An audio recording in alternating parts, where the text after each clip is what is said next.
investigating it. And so Jimmy invites these agents into his place, and he's super nice to them, and he seems to love that they're there, because remember, he really wants friends. You guys get this solved, I'm going to invite y'all up for a beer whenever y'all want. All right. And so he's totally just chilling with these agents like they're his boys. He even tells them how he used to keep a suitcase full of cash around, and that he'd show it to women hoping to get laid. You know, I was trying to impress this girl back then.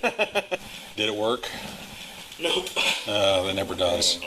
Never does. And the agents, they just keep charming him, pretending to be his friend. And he brings them down to his basement, he shows them his bar and his stripper pole. Is this your workout?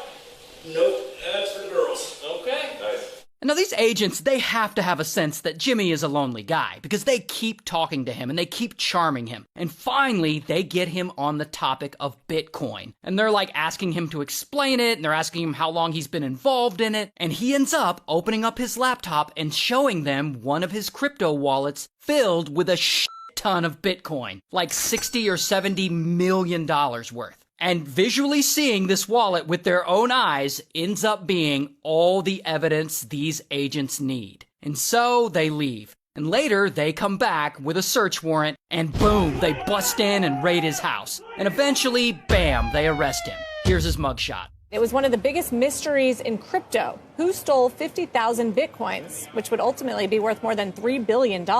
Yeah, at the time of Jimmy's arrest, his Bitcoin was worth $3.4 billion.